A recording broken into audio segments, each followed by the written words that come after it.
What's good, everybody? Welcome to the Sooner or Later Sports Podcast. I am your host, Jay. We've got my boy Coop here joining today. Thank you all for tuning in here on the YouTube channel, as well as wherever podcasts are downloaded and listened to. Wanted to introduce the new show. This one is focused on Sooner sports, all Oklahoma Sooner stuff. This is the new podcast I wanted to create. I put a poll up over the last few weeks throughout the season. You all voted. This is what we got. So thank you all for tuning in. I appreciate you all pulling up and showing love, helping the channel grow. Dedicated to Sooner sports. And so this podcast will come out at least weekly. Me and Coop will probably go live. We'll also have some special guests from like the other channels, like Ty from Around the Table Sports, Chris from over at the Horns Down Podcast, PG, Preston Grant over at the PG Show, as well as Drew England and a slew of others that will be able to pull up. So thank you all for tuning in. Hit the like, subscribe, and the bell notification while you're here so you get notifications whenever we're coming in. I did come in quite hot, but at the same time, super excited because we've got some great stuff to talk about. So you can find this version of the podcast under the Unfair Sports Podcast umbrella. Just search Unfair Sports, and you'll see the logo for Sooner or Later Sports whenever I drop those. So that will be the art for each episode. You'll see it. You'll know it. It'll say Sooner or Later at the beginning of the title. That way you guys can tune in and listen to only the Sooner sports stuff if you want to, without having to hear my commentary all over sports everywhere else. So besides that, thank you all for tuning in. We appreciate the love and support. Coop, how are you feeling before we jump into the meat and potatoes? How do you feel? I just want you feeling. I don't want details. I just want to know you're feeling right now. You know, I would have to say that if smile was a feeling, that's how I'm feeling. You know, it just feels right. I was so confused yesterday just because so many things that, I consumed. You had the graphic and the meme where you've got like strings going from, place to place to place. And it just yesterday just didn't make sense. And so I wake up this morning and it took me a few minutes. You got the snow outside. So like, I'm trying to really just grasp everything. And then obviously Nick Harris, one of the Rivals guys, starts saying, give it the old Lee Corso, not so fast. My friend. All of a sudden I had like, all right, something's about to go right. So, and now it is what it is. Yeah, definitely. I said, if you can make smile a feeling, and I'm not talking about happiness, I'm just talking about smile, because that's just all I want to do is just sit back and smile. Yeah, man, I'm in glee as well. That's exactly how I feel with everything. I'm just amazed that everything went down. So for y'all know the topics we're going to dive into, of course, the latest news that we've heard. We're going to dive deep into that circumstance. We're going to dive into other notes around the recruits. Me and Coop's going to kind of go back and forth. The whole goal of this is to more so be free-forming conversation, not too much newsy breaking stuff like I do throughout the weeks. We're just going to chop it up, have a good time. We'll bring you all in the comments. If you want to jump in the comments, great. I'm going to make Super Chat available in the future as I'm figuring that out, as well as subscriptions and stuff. We're going to do some really cool stuff. The goal is to provide you all with some great content, provide you all with a great situation. That way you're excited about just sitting back, grabbing a drink, and having a good time. I forgot my bottle. I was going to actually grab me a nice bottle of a beverage and sit here and enjoy it while we talk. I'll do that after signing day is completely over, because early signing day is yesterday through Friday. Once we hear news on Friday of everything else that's supposed to be going down, then we'll probably go live. I'll have a beverage in hand. Actually, we may have to go live Friday night. Let me hit some folks up and see if we can add them. So let's start off with the biggest news. The huge news. Everybody's in the comments talking about it. Everybody's excited about this class. I'm going to go ahead and put that banner up right now so you know what it is, and what it do. The Sooners flipped 5-star Peyton Bowen. So I dropped the video immediately after the news came down. I heard about it this morning, just like you, Coop. And I was a little fascinated by it because I was trying to figure out, what the heck does this mean? Like, what is going on? And my full-fledged thought, I mean, of course, I lost my ish on the actual video, but I wanted to say this about this. I feel bad for Peyton Bowen. And this is the reason why. He has so much pressure on his shoulders on making this big of a decision and choosing what he really wants. And we all understand. A lot of us say, I would never do that to my kid and everything. But at the same time, with his mother, we all can tell she was visibly upset with the choice. She wanted Notre Dame, and I heard that was the biggest push for Notre Dame, and it was all because of education. And I totally get that, because the unfortunate thing for these great players is that not everyone's going to make it to the league. Bad circumstances happen. I'm not wishing that on him. I'm not even speaking to what could happen, but things happen, and preparing yourself for the future is always a big deal. Now, I'll say this as well. A degree from Oklahoma ain't nothing to sneeze at. I know a lot of very successful people with lots of money and done great things in this world with Oklahoma degrees. So, but at the same time, just being able to leverage the name Notre Dame and all of that, that was what was in her mind, and I get it. For him, trying to figure out where he wants to go, how he wants to do it, the best thing we can say is his girlfriends are undefeated. And it seems like that's the whole circumstance. Y'all saw the pictures. Y'all saw the details on that. I'm going to post up that tweet a little bit later. But Coop, when you found out about the details, in which I went ahead and posted my video, I recorded my video a while ago because I knew it was going down. When I got my 4 sources that confirmed everything, made my video, had it in queue. So the minute he shot out that tweet, I was ready. And I was about 2 minutes late, which was perfect. So, Coop, when you found out about the details, talk to me. How'd it go down for you? So I knew it was always based on a lot of different stuff. And, the Notre Dame education and the Notre Dame fan base, his mom wanted him to go there. And Oklahoma fans, we've seen ourselves on the downside of mom and dad love us. But the recruit picks something else crazy. So like you said, there's nothing, you don't, shake your head at anything, for a degree from Oklahoma. You've got a phenomenal, base of fans, alumni. And again, like you said, so few, less than 2% of college athletes actually go professional. So when I said this earlier, when I woke up this morning and I take a look, that the letter of intent didn't come in last night, and we saw that about 4:00. The first notification went down.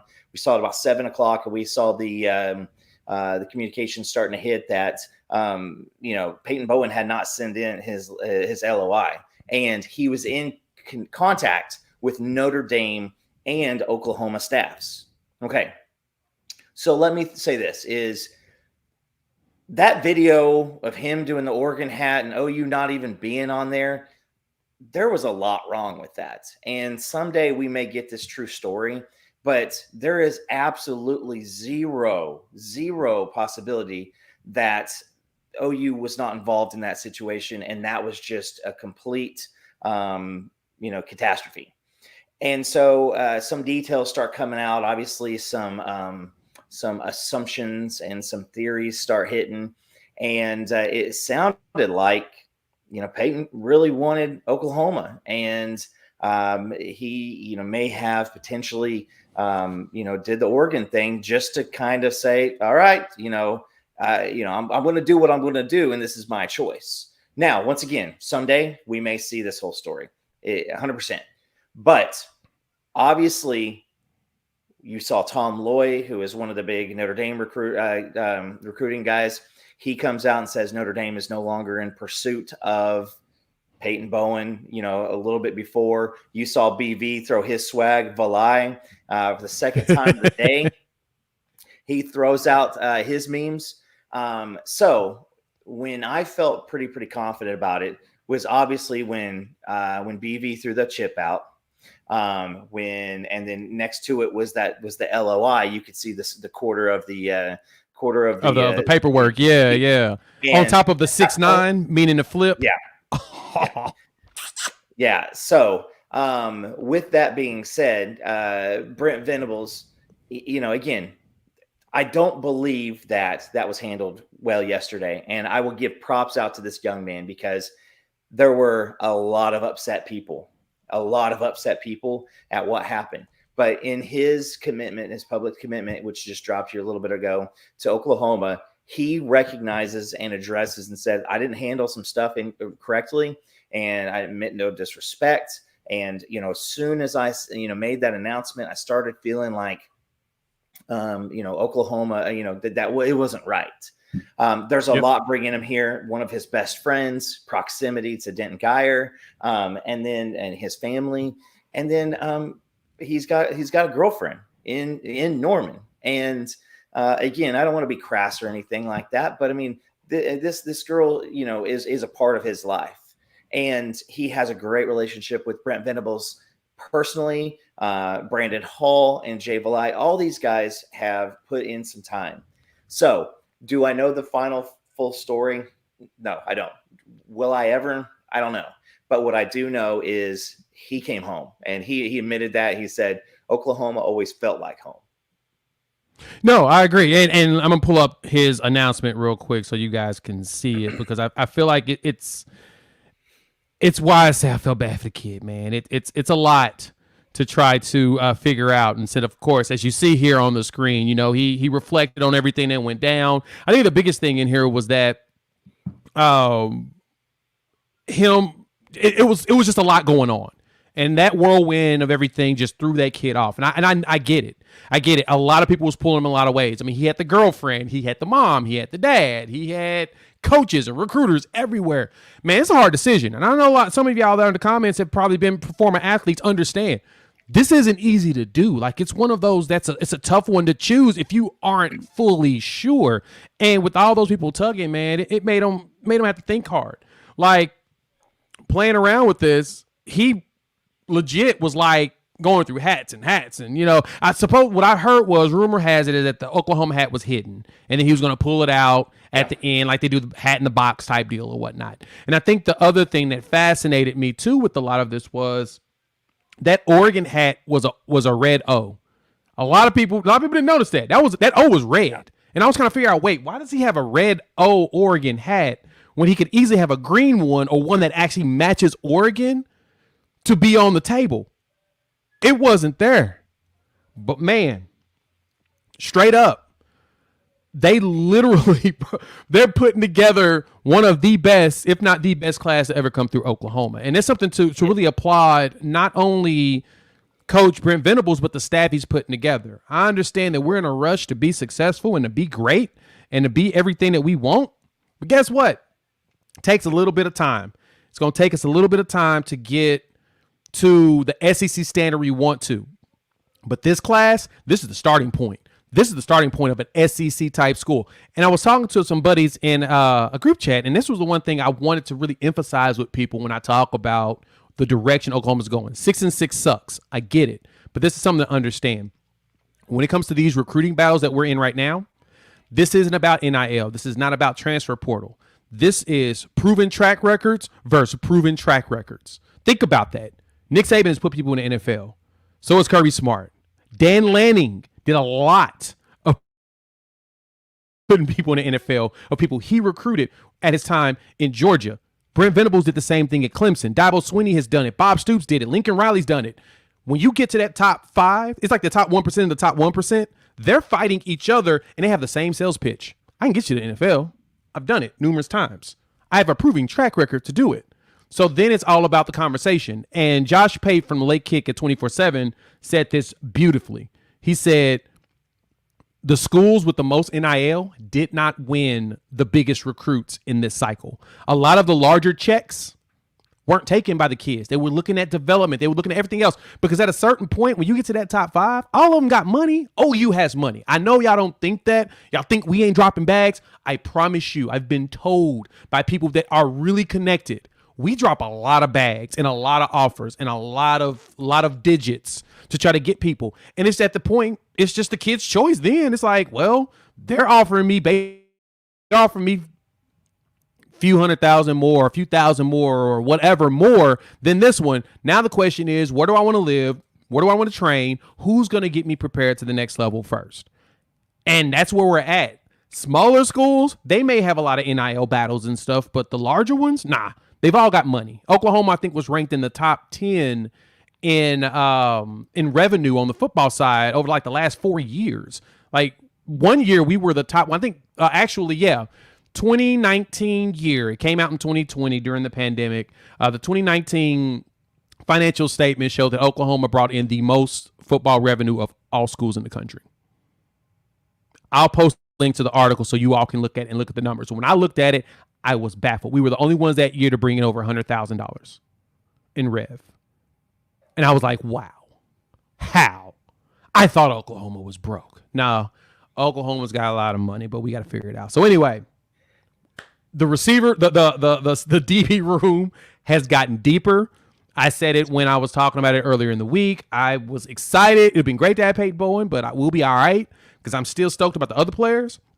And we're going to dive into that. And so before we do that, while you're here, hit that like, subscribe, and bell notification. If you're listening to us on the podcast and not able to visibly see what we're doing, give us 5 stars. You don't think we deserve it, just give us 5 anyway and gift it. So let's jump into some of those that are viewing. We got like 168 watching us live. Thank y'all for pulling up, man. I appreciate it. If you're a Colorado fan, hey, thanks for pulling up and learning stuff about the Sooners. If you're a Sooner fan, thank you so much for being here. So let's look at some of this stuff. So Dank 580 up in the 580, baby. Said we have a loaded class of dudes, dogs that want to eat. Let's go. Yeah, you're right. This class is full of just talent.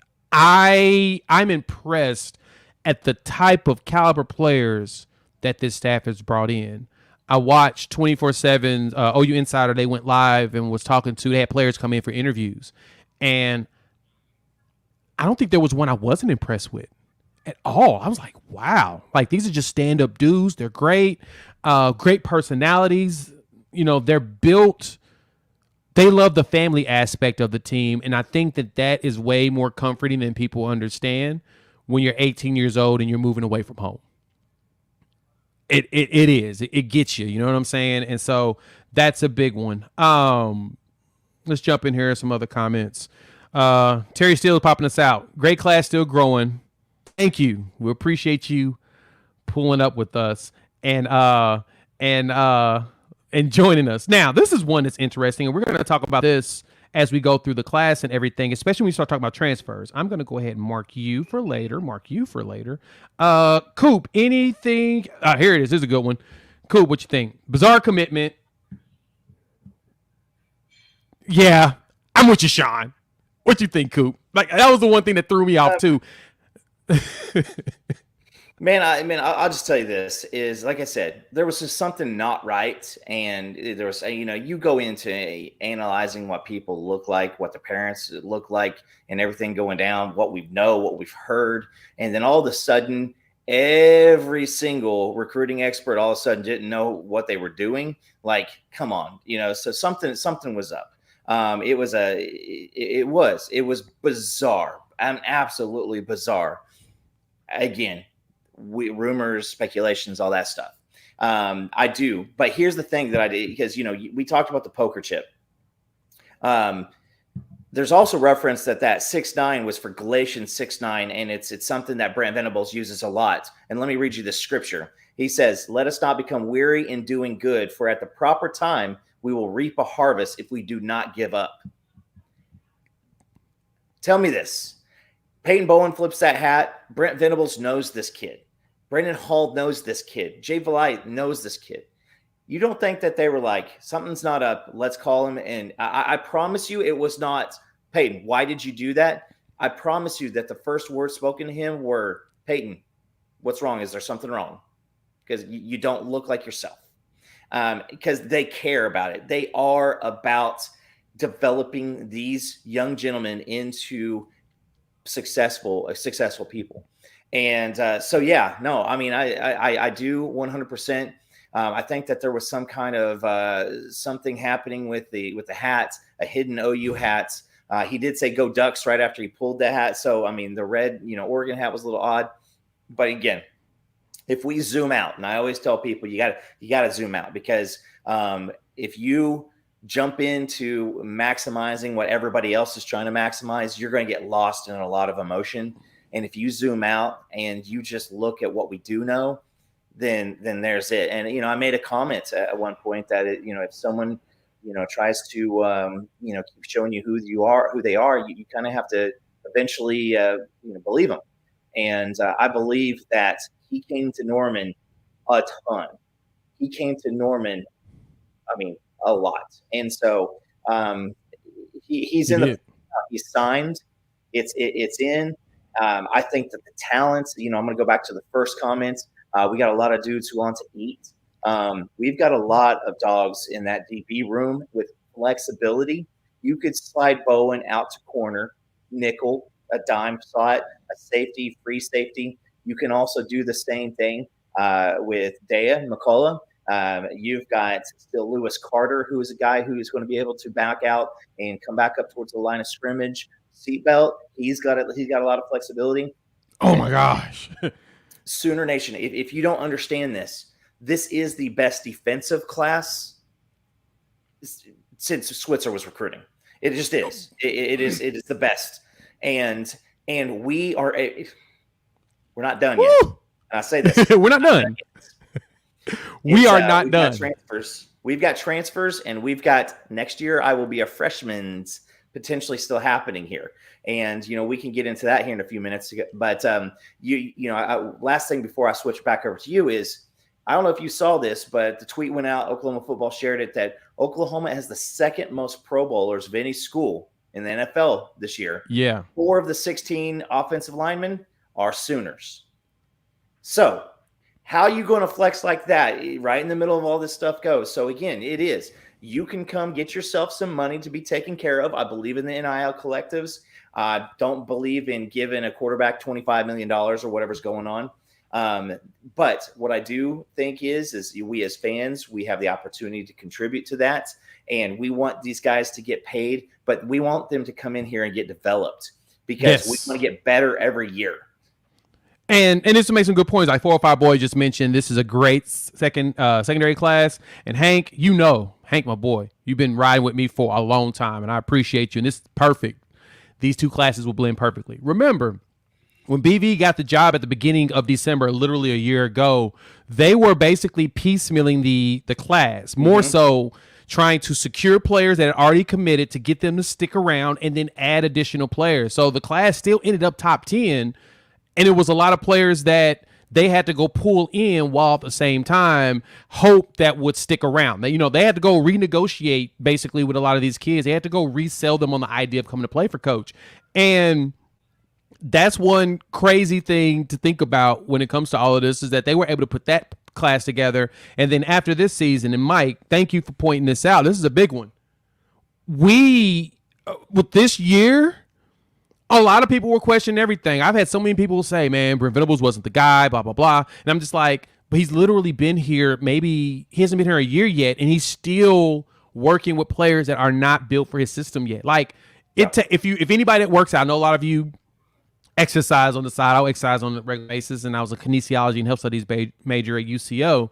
And one thing you learn is that it takes you about a year for your body to fully get used to that type of training. It takes your body about a year at least. And then a year later, you notice a big difference in who you are. And you're like, oh, man, dang, that's a big difference. But the one thing I want to point out is, too, like we talked about, here you go.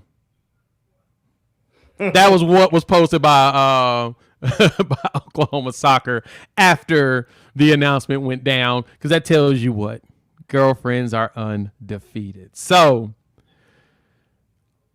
let's switch gears. Thank y'all for tuning in. Hit that like, subscribe, and the bell notification while you're in. Let's dive into the actual class for the Sooners and the ones that are really jumping out to us. So, Coop, I know that you were pretty stoked about some particular players. We talked about it beforehand. Now that we have 26, 27 players, including preferred walk-ons, that are now inked on paper, what's jumping out to you? Who got you excited now?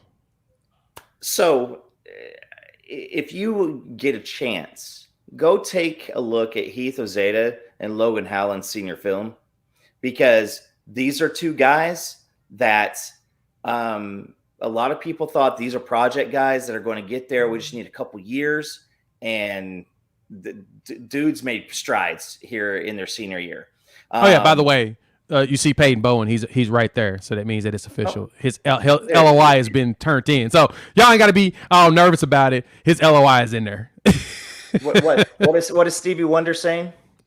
Signed, sealed, delivered. Delivered. I'm yours. But here's the thing: is I love in my short little football time, I was a baseball guy, but in my short football, I was a receiver and a safety. So I like folks who want to get after folks. I am dubbing right now. I'm throwing this out there, and I've already bounced it off of him. But Lewis Carter is going to be dubbed the Crimson Missile, because go watch his film, because that is a guy with bad intentions from the drop. Another bad intentions guy.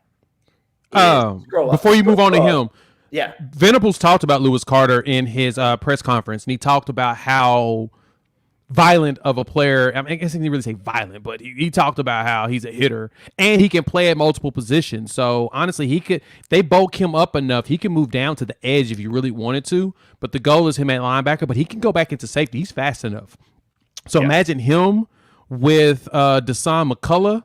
And then, of course, you've already got Kip and Kobe, who's been in the workout program. Oh, man, I can't wait to break down the rosters later on. We'll do that probably in January when nothing else is going on. When we're going to be bored and we got to give y'all something, we'll go through each position group and talk about the players and what we think. So, yeah. Oh, man, I got a lot of questions in here that I'm going to address each one of these in a minute. But let's talk about the players that are here right now. Not just the ones that will potentially get here, but who was the other one outside of the Crimson Missile that you had? Again, I'm gonna pull a little Gabe Eichert here. I was gonna go with Ashton Sanders, because still him standing on the 1 yard line with that attitude of if I'm standing here, you ain't getting past me. We've brought that up. But another one, and I don't want anybody to completely forget about him, is Kendall Dolby.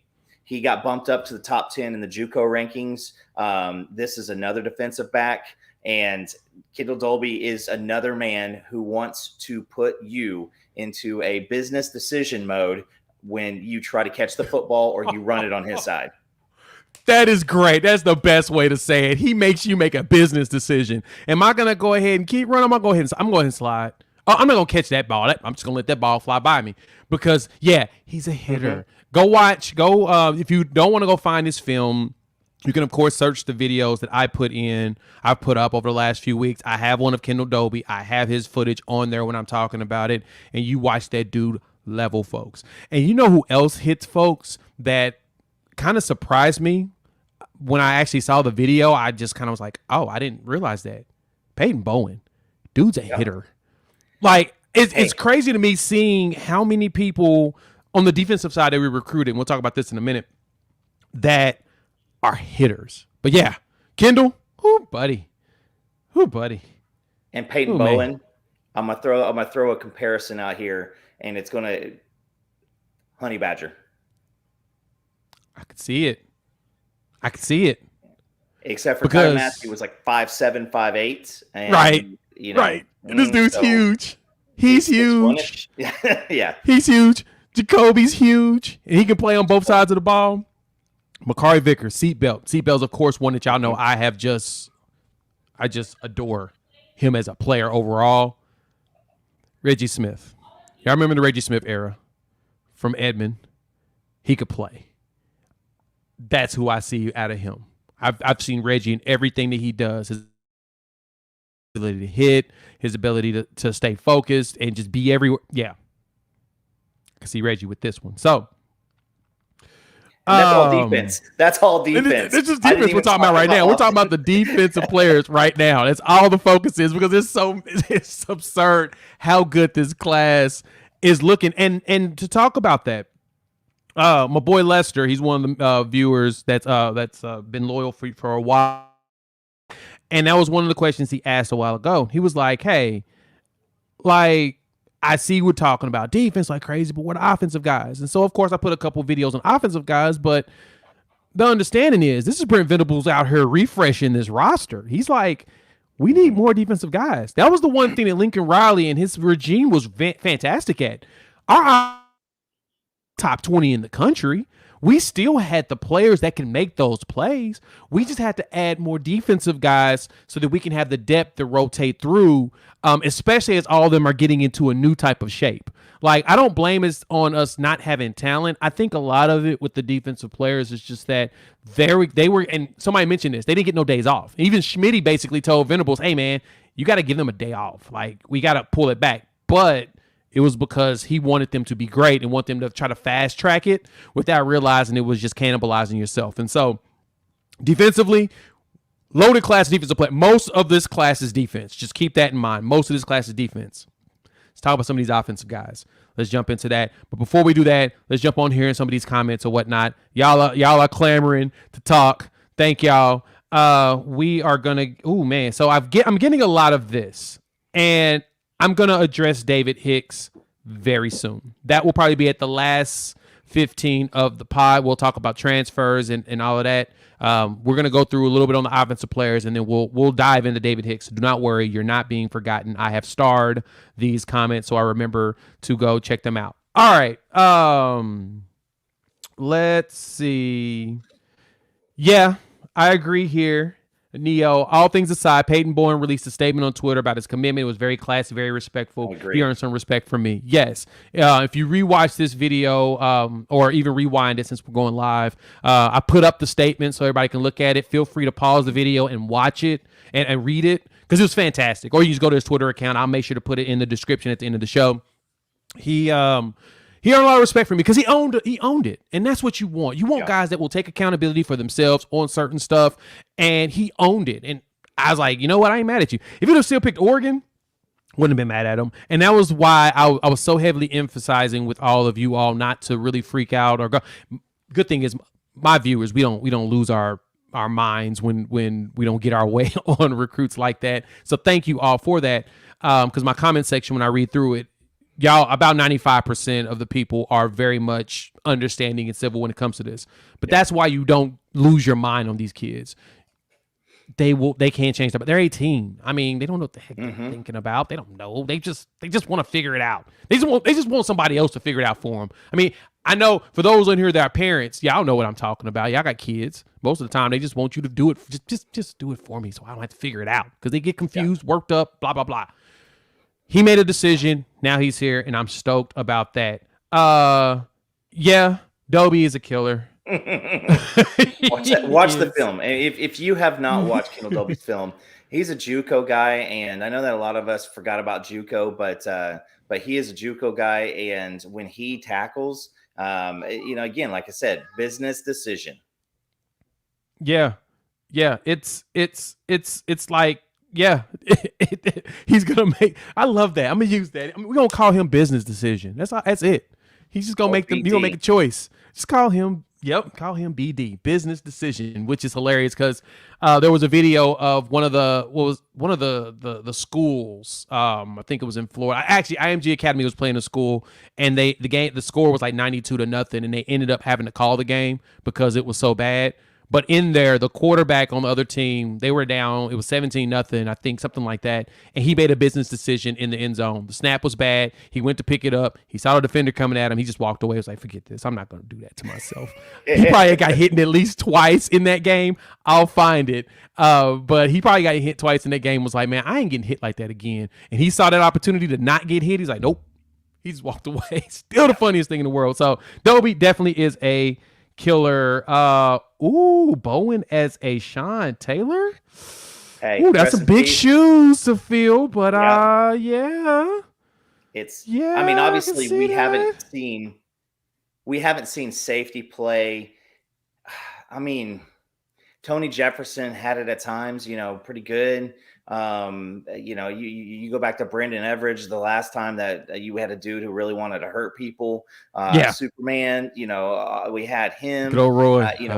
Again, safety for the longest time has been just, I can go back to, was it 2008 maybe, when, you had Eric Bassey, just chasing receivers down, and Reggie McNeil's just throwing back over. We were giving up 27 points in that game, and everybody's like, what's wrong with our defense right now?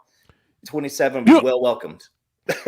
we were giving up 27 points. People were asking questions, and that was back when everybody was basically trying to say that Venables was losing it. It was time for him to go. Yeah. Blah blah blah. He went somewhere else, made some changes. But Mark Jones here points out Dobie's an assassin with KD and Vickers roaming back there. Receivers beware. You right. That entire set. I mean, Legion of Boom was in Seattle, man. We probably got the big business decision group. We can call them that. Yeah. The big business decision group. And you know what? I saw somebody, and I'm going to throw this out for a specific team down south, and they were dropping. They got a running back commit, and they show him in high school running over a safety, and they called out Billy Bowman. All right, you had your year, right? You're well celebrating an 8-4 year, and your mantra for how long now is Texas is back.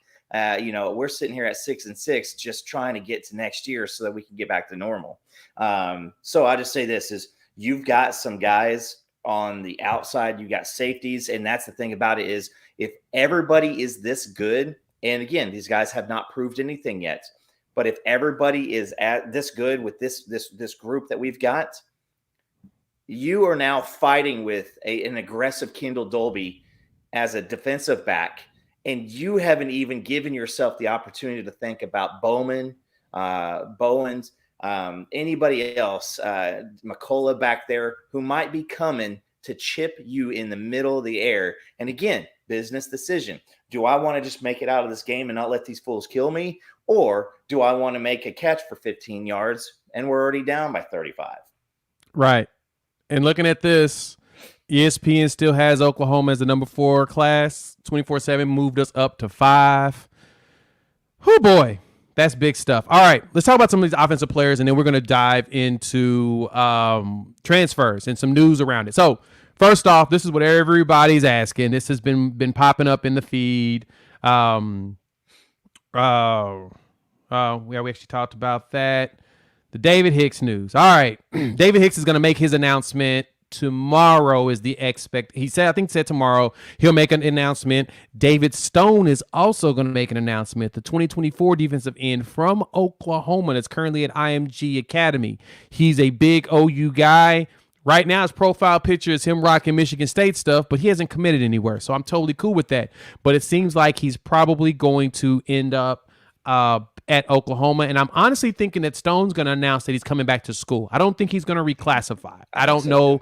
I haven't heard anything about reclassification, and I don't think that that's what's going to go down, but that's my assumption right now. So with that, Anthony Huggins is asking this question. Any chance that Hicks signs with Oklahoma? We need interior defensive linemen. I mean, he visited with Peyton at times, and he definitely knows about his signing. Why not come be great with the other great players?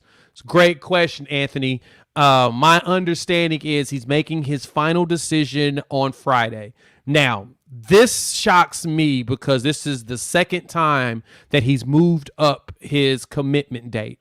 Originally, his commitment date was the Under Armour All-American game, which is in January. I think it's like January 5th or something. He was going to do it at that game. And then he moved it up and then announced Texas A&M, which shocked all of us. Fong even had Oklahoma as the picked school and all of that jazz, and none of that came down. I'm going to talk about the insiders in a minute. And because of that, it was like, okay, cool. Well, then everybody started turning the heat up. He kept his official visits. He made 5 trips to Oregon. And so it looks like he said that he's going to make that decision now this coming Friday. And so because of that, we're going to be hearing this a lot. And I've heard this as well. He wants to play with Peyton Bowen. I've heard rumors about that. Now, there's nothing that I can confirm because no one's giving me an actual confirmation on it. But that's something go look at his social media and see who he's been liking and retweeting. I haven't dug that deep into it, to be honest, but I could see it. I could totally see it. So, Coop, have you heard anything that you can put out there around David Hicks? All I know is it's Friday, and if we're going to be chosen, it will be Friday. I'm going to go with 3 things. And here's my disclaimer. This is still a kid who has a lot of people pulling him in a lot of different places. And there's a lot of money involved with him, too. You got to remember, he's one of those transcendent type players that when you're in the top 1% of the top 1%, you're battling against everybody about who can develop you better. So yeah, keep that in mind. So his last visit up with Peyton Bowen, there were long conversations, and the feedback was that they were both impressed with with what Oklahoma had to offer and to what Oklahoma had in front of him. Number two is originally, before I think that the NIL deal was dropped, he was going to pick Oklahoma, and Oklahoma didn't have a competitive NIL deal. And so, and I think you and I are hearing some of the same stuff when we talk back and forth is, again, confidants, here is there is something kind of brewing on the NIL front, which may make it more competitive and allow him to say, you know what, I am going to end up at Oklahoma. His daddy is now going to be the head football coach down near A&M, but let's just be honest. We had a 6-6 year after a complete gutting. Miami and A&M last year were the ones that were just throwing NIL deals left and right. And they both had, we had a bad year. They had embarrassing years. We're in bowl game. We're in a bowl game. They're not. Yeah. They're in the participation bowl. So I just got to say this is, I think, and again, and I want to read that scripture one more time because it is, let us not become weary in doing good, for at the proper time we will reap a harvest if we do not give up. And I know that for a fact in the past couple days, OU has been in contact with David Hicks, and Todd Bates is that guy. He is that dude. He is the one celebrating the Pro Bowlers that went to Clemson. He is the one who's celebrating the first-round draft pick defensive lineman that went to Clemson. And he is still going to do that. And when you pair, and this is where I get excited, because you pair Marcus Strong, you pair Ashton Sanders, you pair PJ Adebawore, you pair David Hicks, bro, we all of a sudden are looking at what can this defense do next year? And it's going to get better every single game. No, you're 100% right. That is what I'm looking at too, is pairing him with all of them and just watching them improve. I'm ready to see the players we got. Like, we're talking about the future, of course. Very much excited about these recruits coming in. We're not going to forget about the ones that are currently on the roster, because a lot of them next season will be doing some absurd stuff on the field. So we're going to be talking about that. So let's jump in. Oh, yes. No fly zone's pretty solid, but I'm here for more so hitters. Like, because the flying, yeah, but they just not going to even let running backs in back there. And that's what I'm ready for, is guys that can fill those gaps on the running backs too. That's going to be a big deal on the defensive side. And so that's exactly what we're talking about, Ryan. It's going to be, I don't see why not. I don't see why these conversations being happening right now. Yeah. He ain't signed on. He has not signed on any lines which are dotted. And because of that, just like with Peyton Bowen and the perseverance we had with him, he never signed with Oregon. He just verbally committed to Oregon. And then all of a sudden, his LOI was at our fax machine, which I love that they still fax them in. I hope they still really fax them in. I hope they never get rid of the fax part. Just keep fax machines only for recruiting, just so it can just say weird. I like that. I love that part. All right, offensively. Real quick, and then we're going to talk about a couple of transfers and let y'all go about y'all's day. Don't want to have y'all here for too long. But, of course, we're talking about the beauty of the leader of this class, which will be Jackson Arnold. Let me go ahead and pull back up the class. Jackson Arnold. This is the crown jewel. This is the golden boy. And somebody in here mentioned that he reminds him of Baker with his swagger, the way he plays. I saw On3 gave him, they kind of gave everybody like a ranking of the most athletic, the most gifted, blah, blah, blah. Jackson Arnold is considered the most well-rounded, and it's 100% accurate. He can do everything. He can pass, he can run, he can read the offense. And this is the best part. Go watch the film on him and tell me, who does he look like when he's doing what he's doing? And I'm not talking about just juking folks, rolls, all that. No, when he's running the offense, who does he look like? And I'm going to tell you who he looks like. he looks just like Dylan Gabriel. And I say that for this reason. They run the exact same offense. The whole sets, everything's the same. The difference is terminology. And so there's a chance that Jackson can walk in here and pull a Trevor Lawrence and take a job. I'm not saying Dylan Gabriel's going to lose his job immediately. I think Dylan's going to run the offense very well next year and really get Jackson up to speed because Dylan's only got one more year left. And so I see that him probably finishing out most of next year, but Jackson's going to be ready the moment they need him out there because he knows the offense. And if he goes out there and he shows out and they come in some games just to see what he can do, and he goes out there with that confidence and swagger y'all talking about, oh boy, there's something crazy. Another one here. Yeah, Champ, I listened to him talk on the interview. He's fantastic. He's fantastic. And y'all do me a favor, Champ, if you got social media, if you do like Twitter and all of that stuff, do me a favor. Go to his Twitter account and apologize for the current weather. He tweeted out he wasn't ready for it. He didn't pack for all of this 4-degree temperatures for any of that. for California. It's hilarious. Go up there and show some love. Like, hey, man, don't worry. It's only for a couple days. Our bad. But, yeah, he said he wasn't ready for it. It's just funny. I like to pick with the players because they're great. But one of them that's Cade McIntyre. So they gave Cade the option of what position he wanted. He can play both sides of the ball. 6'4", thick dude. I think he's about 250 at least. I don't think he's listed at the number. I think he's listed at 230 something or maybe 220. I think he's bigger than that because he looks it. He looks like he's a stout kid. And they gave him the option. Venable said this in the press conference that they gave him the choice of either playing tight end or, play on offense or defense. They let him choose. And he said, you know what? I want to play tight end. Imagine him being the next Mark Andrews. Blake Bell. Oh, my God. Yeah, the Grant Calcaterra, Stogner prior to getting hit. And again, this is going to be a battle that's going to go for a few years. Yes. Oh, 100%. And he's got enough speed. I mean, he could be a Jermaine Gresham. Like Gresham was pretty athletic to be a big dude. He could be that. That's a lead guy. Petaway has got the speed that you all been looking for. Of course. We lost Anthony Evans. It's my heart. But guess what? Petaway's still that dude. He's still so fast.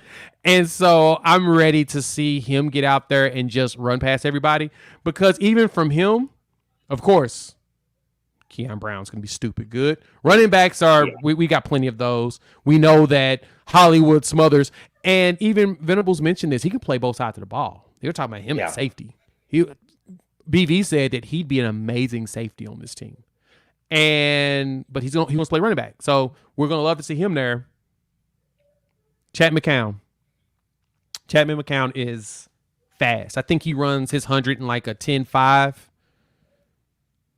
10.4, maybe 10.6, 100, 4-5 sport athlete. Yeah.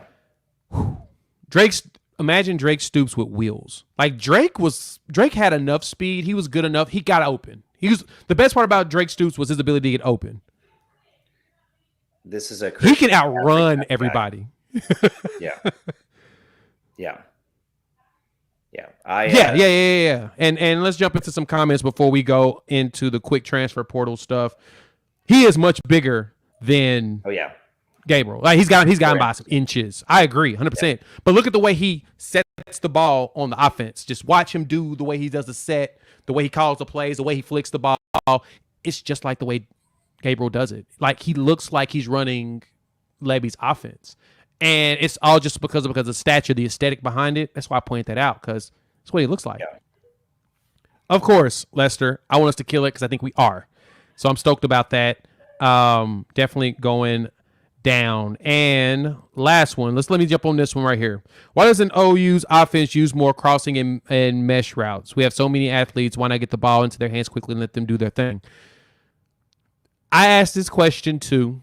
Coop, I'm gonna let you comment on this as well afterwards, but I'll say this: I think the bigger thing was a lot of the offense was set on timing, as everyone was trying to get used to it in a very short period of time, and I think that's the reason why we didn't do a lot of the crossing and the meshes or whatnot. It just was timing. You could tell in a lot of those plays when Dylan would throw it, the timing was off. The receiver wasn't ready for it to come and all of that. I think that had something to do with it. Now they have a full summer with everybody that's going to be here, of a full year around, even just past the summer, going into next summer, going into next season. I think you're going to see an even more complex offense that everyone's going to be prepared for. What you think about that? Yeah, I mean, same thing. When we had opportunities over the middle, when we had opportunities, there were a lot of drop passes, tip balls getting slapped down at the line of scrimmage, and I think it just became a situation where Dylan Gabriel was just not comfortable with it. You'll see this next year. He's got nothing to lose. This is him coming out. He's going to play because he's going to have somebody right behind him who's going to be clamoring for some playing time. And another thing I say is, I think that the tempo and this coaching staff really needs to take some time to look at what they were doing. And tempo was not their friend at times. They were a big play offense, and it was boom or bust. And, I think that we had, multiple after game reactions where we're like, we had 15 drives and we had 2 of them over 2 minutes. And so you just can't do that. And so, but we will have a little bit more of, when you add in maybe a Javonte Barnes starting next year, maybe, if Major does decide to stay healthy, you add in a Dalen Smothers. You've got some big backs who can do some real thumping. And again, we make it, what was it, the Kansas game, when we talked about Mr. Bryant, and I said, make him come up and make tackles. You know what? I think that we can inflict some punishment on offense even better next year. We're going to have, receivers that, with Anderson coming back, Keon Brown, once again, when we were going to talk about him, first guy off the bus type of a thing, and some taller receivers. Now that's a little bit easier. Now you've got Stogner back. You've got the 2 tight ends, which are a little bit taller. You bring Keon Brown, and then all of a sudden you tell Jaquez Petaway, hey, why don't you line up outside right there, and I just want you to run a post, or I just want you to run just straight down the field, because guess what? Yep. I just cleared out 2 people. That's a good point. Clarence, thank you for the donation. We really appreciate it, man. The corporation nickname: catch the ball and make business decisions. Secondary is loaded. Need D-line push, rush, or secondary won't matter. You're damn right.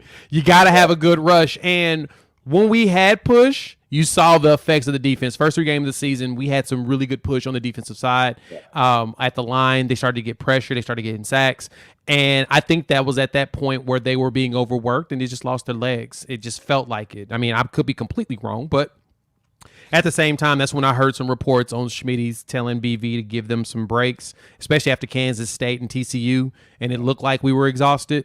But yeah, the corporation, I kind of like that. Make them make business decisions. We're gonna leverage that bad boy. So, couple more, and then we're gonna move on to transfers. The Truth, what's good, bro? You've been here for a bit. I appreciate you. Woody coming back. Who's gonna be the DBs, as well as who's gonna start with Billy? So I'm hearing Key Lawrence is probably coming back too.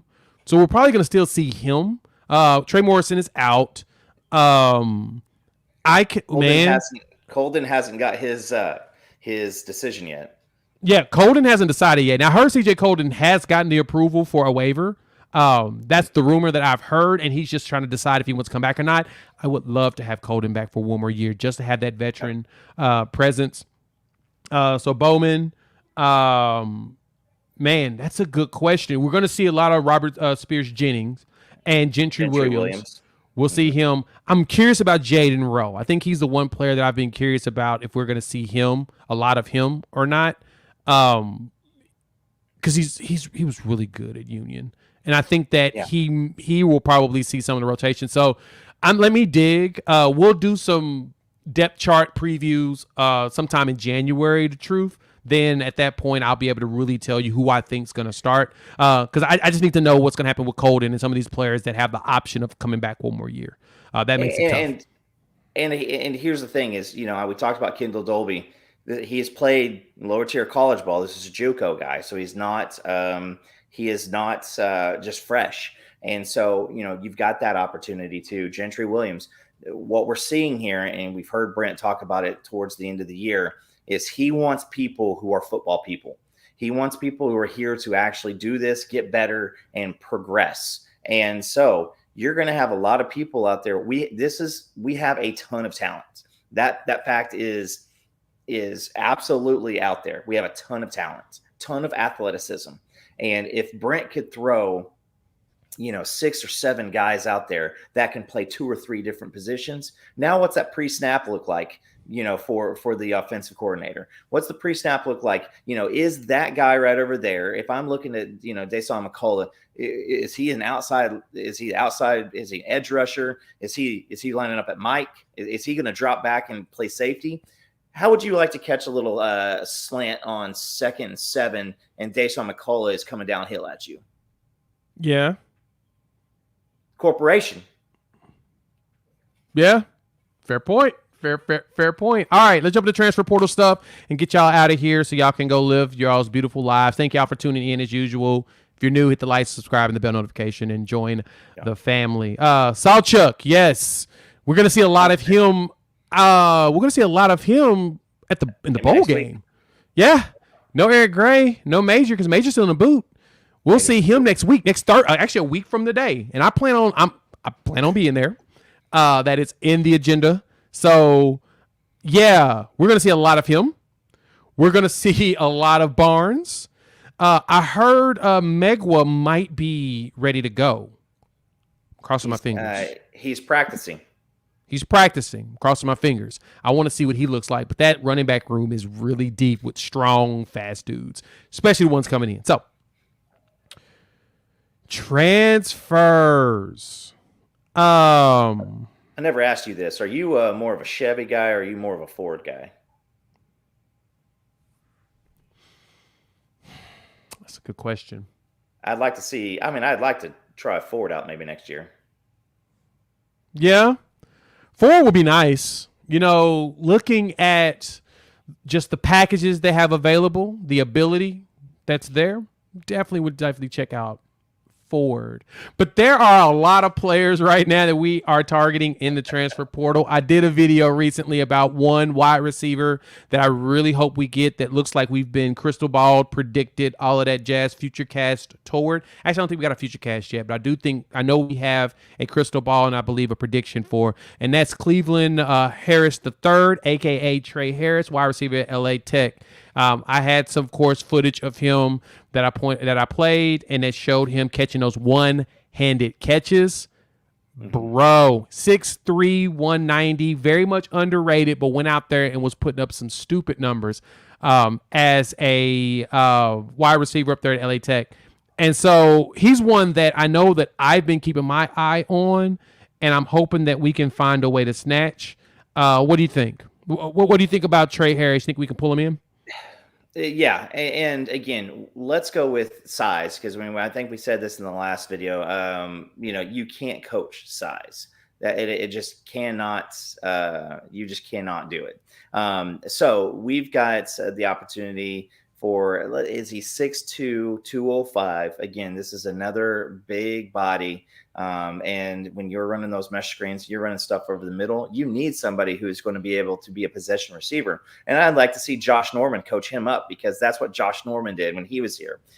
You had Mackey and you had Savage and Fagan, but Josh Norman was a guy who had just a thick, wide body, and he could go in there and catch that. So yeah, I'm all in on. Yeah, I sold on him the moment that I saw him. Funny, Terry. Ford found on road dead. Chevy fellas, come on. I hope you guys understand the hint that we threw when we said Ford, and I'll explain that hint on Ford in just a minute.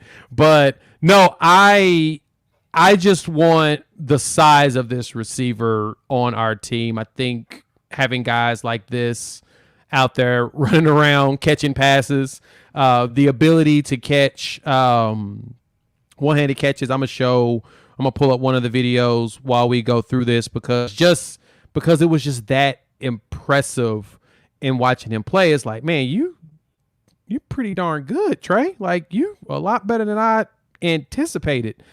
He's one that I just want us to have on the team or whatnot. So outside of that, Trace Ford, former lineman at Oklahoma State, is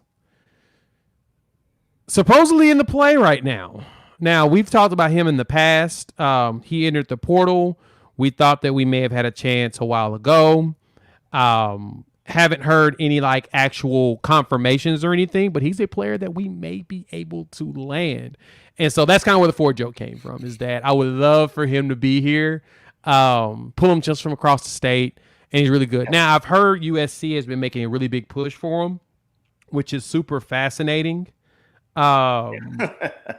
Because everybody's made the point of it seemed like the last regime did not like recruiting in state. And if you've noticed, this regime has done a great job recruiting in state, finding diamonds in the rough, Eric McCarthy, and then getting studs like Jacoby Johnson in, and then every other preferred walk-on that is just overly athletic, bringing them in. I think Ford might be one that we can land. So let's cross our fingers and toes for that. Who else you got? Well, before we wrap this bad boy up, we're going over the time, but who else we got, Coop, that you think would be something for some people to watch out for? Joshua Ellison is playing in the bowl game, and he's practicing right now. Ellison, it was a guy that we heard a little bit about, coming into the season, 6'3", 300 plus. We need D-line depth. And so I will say that I would be very, very stoked for him to show some productivity in the bowl game, and for him to say, you know what, I'll go ahead and stay, because he's not going to go anywhere else and get any better opportunity than he has here. He has opportunity. We don't have the depth. He will need to play, because Chavis and Bates, they want it. They want us playing 9 or 10 defensive linemen. And if he is the, what they maybe say the eighth man off the bench, I'm okay with that. Right. Yeah. Shoot. I'll take it. Depth is what you need if you want to win against, teams in SEC. And think about it this with the depth. It's the